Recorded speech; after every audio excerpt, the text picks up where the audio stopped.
सास पुतोह के झगड़ा आ ओकर समाधान। भाग 1। झगड़ाक असली कारण। दृश्य 1। मिथिलाक गामक सुंदर भोर।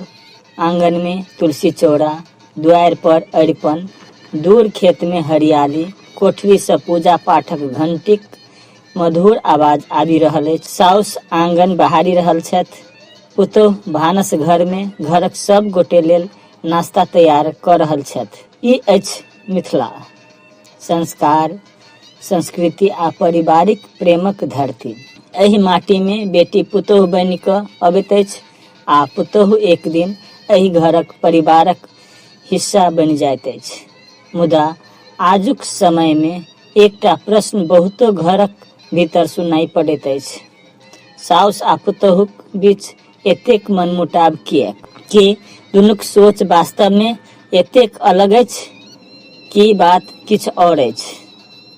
दृश्य 2। छोट बातक शुरुआत। पुतोह भानस घर में काज करैत छथि। साउस देखैत छथि जे काज अपन पुरनका तरीका सँ नहि भऽ रहल, अलग ढंग सँ भऽ रहल अछि। साउस: कनिया, ई काज एना नहि, हमरा समय में तऽ पहिने ई काज पहिने होइत छल। पुतोह: माँ जी, हम अपन आधुनिक हिसाब सँ कऽ रहल छी, आब समय बदलि गेल अछि ने। साउसक मन में ई बात बहुत खराब लागल अछि। साउस: समय बदलि गेल तऽ की घरक रीति रिवाज सेहो बदलि जायत? पुतोह चुप भऽ जाइ छथि। झगड़ा अक्सर पैघ बात सँ नहि शुरू होइत अछि। एकटा छोट वाक्य, एकटा गलत बुझाइ आ मन में जमा होइत छोट छोट शिकायत धीरे धीरे संबंध में दूरी बना दैत अछि। दृश्य 3।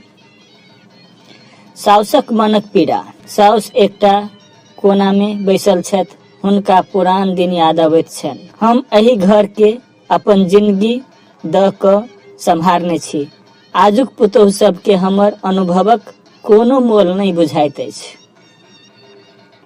साउसक मन में एकटा डर सेहो रहैत अछि कि आब हमर एहि घर में कोनो महत्व नहि रहल। अनुभव बाँटबाक इच्छा कखनो कखनो अधिकार जताबऽ जकाँ देखाई पड़ैत अछि। दृश्य 4। पुतोहक मनक पीड़ा। पुतोह अपन कोठरी में बैसल छथि। आँखि में उदासी अछि। पुतोह: हम सेहो अपन माय बाप, अपन घर छोड़ि कऽ एहि घर में आयल छी। हमरो इच्छा अछि जे हमरा एहि घर में बेटी जकाँ अपनाओल जाय। मुदा हमर प्रत्येक बात में अगर गलती खोजल जायत तऽ हम अपन मनक बात कतऽ कहब? पुतोहक मन में सेहो एकटा प्रश्न अछि कि हम एहि घरक सदस्य छी कि केवल जिम्मेवारी निभाबऽ लेल आयल छी। दृश्य 5। पति बीच में। पति घर अबैत छथि। साउस अपन शिकायत कहैत छथि। साउस: तोहर कनिया हमर कोनो बात नहि मानैत छ। किछु समय बाद पुतोह सेहो पति सँ कहैत छथि। पुतोह: अहाँ हमर बात बुझबाक कोशिश करू, हम जानि बुझि कऽ किछु नहि करैत छी। पति दुनूक बात सुनि कऽ असमंजस में पड़ि जाइ छथि। पति बीच में पड़ैत छथि, मुदा समस्या समाधान होयबाक बदला कहियो कहियो आर बढ़ि जाइत अछि।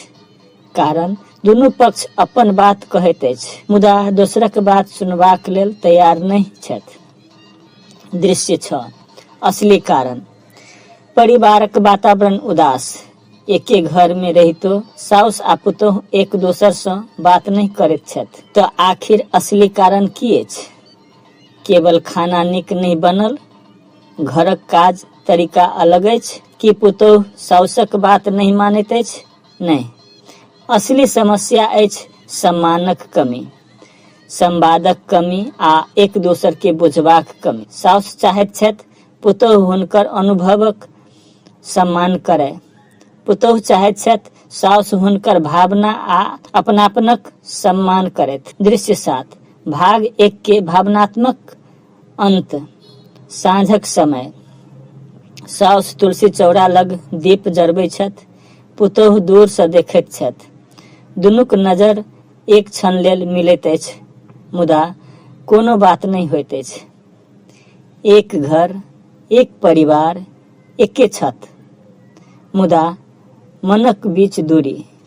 प्रश्न ई नहीं अछि जे दोषी के अछि, प्रश्न ई अछि पहिल कदम के उठाओत।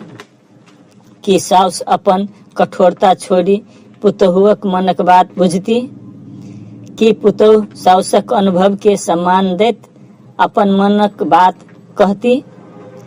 ई यात्रा जारी रहत भाग 2 में। अंतिम रिश्ता तखन नहीं टूटैत अछि जखन मतभेद होइत अछि, रिश्ता तखन कमजोर होइत अछि जखन संवाद बंद भ जाइत अछि। मिथिला संस्कृति संस्कार, संस्कार संस्कृति समाज जागरण।